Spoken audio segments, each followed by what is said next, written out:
ஆனா இந்தியால யாருக்கு வேண்டுமானாலும் உள்துறை அமைச்சரை சந்திப்பதற்கு அனுமதி இருக்கு. அது உள்துறை அமைச்சரும் சந்திக்கிறாங்க. ஆனா எனக்கு தமிழ்நாட்டிலிருந்து யார் அனுமதி வாங்கி இருக்கிறாங்க, எதுக்கு போய் பாக்குறாங்கன்னு எனக்கு தெரியாதுங்கண்ணா. அதிகாரப்பூர்வமாக மாநிலத்தினுடைய சட்டம் ஒழுங்கை பத்தி தமிழ்நாட்டை சார்ந்த எந்த ஒரு தலைவராக இருந்தாலும் யாராக இருந்தாலும் உள்துறை அமைச்சர்கிட்ட போய் பேசலாம், பேசிட்டு தான் இருக்காங்க. அரசியல் ரீதியாக இந்த நேரத்தில் எதையும் முடிச்சு போட்டு நீங்க கேள்வி கேட்டீங்கன்னா நான் பதில் சொல்லக்கூடிய நிலைமையில நான் இல்லைங்கய்யா. அதனால் நான் திரும்ப திரும்ப சொல்லுவது, உள்துறை அமைச்சர் அதிகாரப்பூர்வமாக யாரோ சந்திக்கிறாங்க, தலைவர்கள் சந்திக்கிறாங்க, இந்த கட்சியிலிருந்து போறாங்கன்னு நீங்க கேட்கறீங்க. நான் சொல்வது எல்லோருக்கும் உரிமை இருக்கு. உள்துறை அமைச்சரை நேரம் கேட்டா கொடுக்கறாங்க, பாக்குறாங்க. ஒருவேளை சந்திப்பு நடந்த பிறகு ஸ்பெசிபிக்கா ஒரு கேள்வி கேட்டீங்கன்னா நான் பதில் சொல்றேன். ஆனா இன்னைக்கு நான் சொன்னா அது தவறா போயிடும். யாருமே முடிச்சு போடல. இன்னைக்கு இன்றைய சந்திப்பு அப்படிங்கிறது அதிமுக பாஜக கூட்டணி பேச்சுவார்த்தைக்கான தொடக்கம். இன்னும் விரைவில் ஒரு 10 நாட்களுக்குள் அதற்கான அறிவிப்பும் வெளியாகும்னு நம்ப தகுந்த வட்டார செய்திகள் வெளிவருது. அண்ணே, ஜெர்னலிஸ்ட் நண்பர் அண்ணனுடைய அறிவை நான் இங்க பரிசோதிக்கல.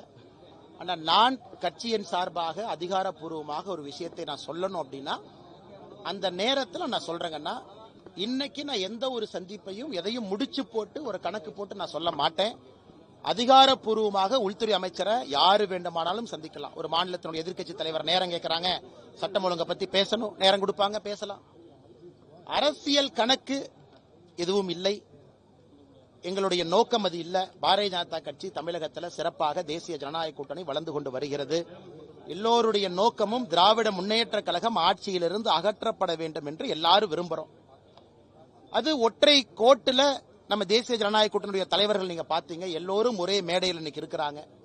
தேசிய ஜனநாயக கூட்டணியில யாரு வேண்டுமானாலும் இணையலாம். நம்ம யாரையும் வேண்டான்னு சொல்ல போறதில்லை. அதிகாரப்பூர்வமாக உள்துறை அமைச்சரை யாரு வேண்டுமானாலும் சந்திக்கலாம். அவர்களையும் உள்துறை அமைச்சர் வேண்டாம் என்று சொல்ல போவதில்லை.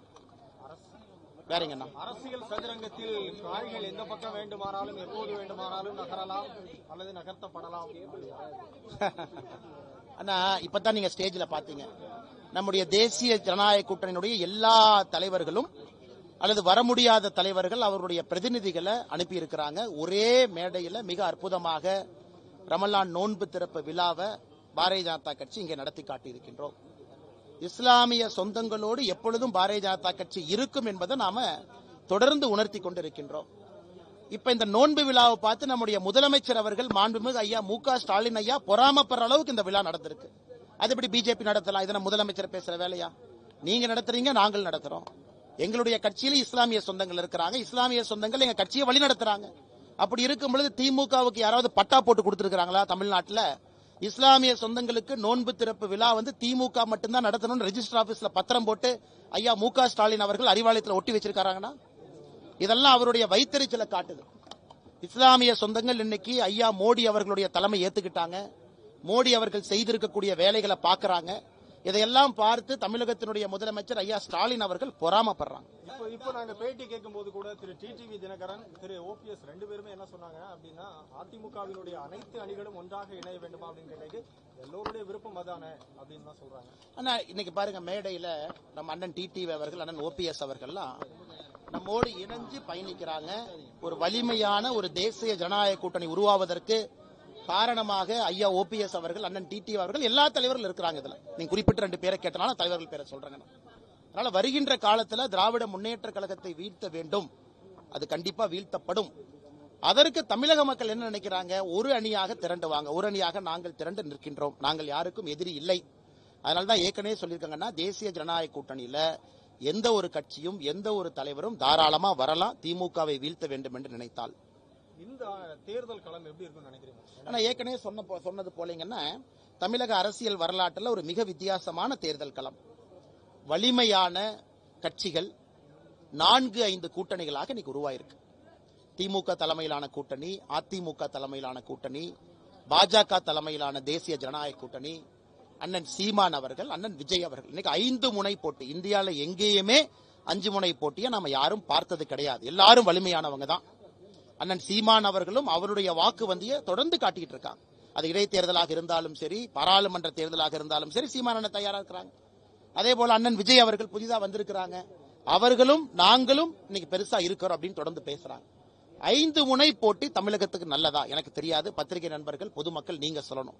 5 முனை 3 முனையாக மாற வாய்ப்பு இருக்கா எனக்கு தெரியாதுங்கண்ணா.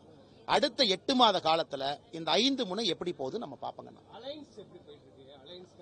அண்ணா நீங்க பாத்தீங்களா ஸ்டேஜ்ல எல்லா அலையன்ஸ் தலைவர்களும் ஸ்டேஜ்ல இருந்தாங்க, எல்லாரும் இருந்தாங்க.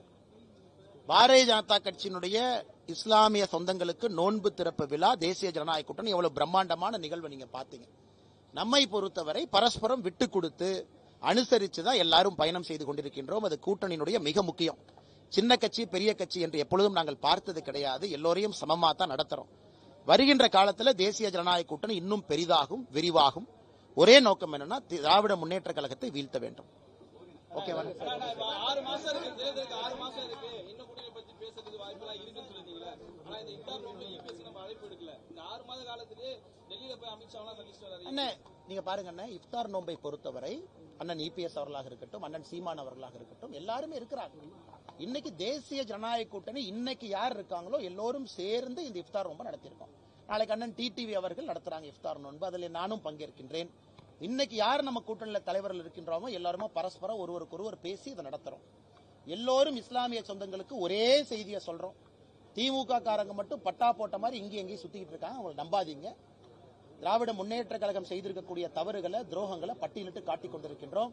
அதனால் இஸ்லாமிய சொந்தங்களாக இருக்கட்டும், கிறிஸ்தவ சொந்தங்களாக இருக்கட்டும், யாரும் அவர்களை வாக்கு வங்கியாக எடுத்துக்கொள்ள முடியாது. எல்லோரும் தேசிய ஜனநாயக கூட்டணியின் பக்கம் வர ஆரம்பித்திருக்கின்றார்கள். அது 2026 தேர்தலில் பிரதிபலிக்கும். 25 ஆண்டுகளுக்கு மேலாக சிறையில் உள்ள இஸ்லாமியர்களை விடுதலை செய்யணும் மேடையிலே வந்து நிறைய பேர் போயிருக்காங்க. திமுக வாக்குறுதி வந்து திமுக நிறைவேற்றிருக்காங்க. பாஜக ஏற்றுக்கொள்றா 25 ஆண்டு. பாரதிய ஜனதா கட்சியினுடைய பொசிஷன் ரொம்ப கிளியருங்க. நாங்க எந்த ஒரு குற்றவாளி சிறை தண்டனை பெற்றவரை எப்பொழுதுமே மதத்தின் அடிப்படையில் ஹிந்து, முஸ்லீம், கிறிஸ்டியன் நம்ம பார்க்கல. நம்மை பொறுத்தவரை குற்றவாளிகளை 2 தரமாக பார்க்கின்றோம். ஃபண்டமெண்டலிஸ்ட் குற்றவாளிகள், அதாவது ஒரு பாம்பு பிளாஸ்ட், டெரர் இன்சிடென்ட்ல மாட்டியிருக்கிறவங்க. எத்தனையோ இஸ்லாமிய சொந்தங்கள் வேறு வேறு கேஸ்ல லைஃப் இம்ப்ரிசன்மெண்ட்ல இருக்கிறாங்க. அவர்களுக்கு ஒரு மானசீக முறையில அவர்களுக்கு நல்ல ஒரு விஷயம் நடக்க வேண்டும் நினைக்கிறோம். ஏன்னா 14 வருஷம் ஆயிடுச்சு, சிறையில வச்சிருக்கணுமா? எங்களை பொறுத்தவரை மதத்தின் அடிப்படையில பார்க்காம ஃபண்டமெண்டலிஸ்ட் டெரர் இன்சிடென்ட் தான் பார்க்கிறோம். அதிலும் நாங்கள் இஸ்லாம் என்கின்ற வார்த்தையை பயன்படுத்தல. ஒரு ஹார்டு கோர் டெரரிஸ்டா இருக்கும் பொழுது அவர்களுக்கான இது வேற. அதே போல ஒரு நார்மல் கிரைம்ல ஒருத்தவங்க இருக்காங்க, மதத்தின் அடிப்படையை சொல்ல, அதற்கான சட்டம் வேற. அதன் அடிப்படையில தான் எல்லா தலைவர்களும் பேசிக் கொண்டிருக்கின்றார்.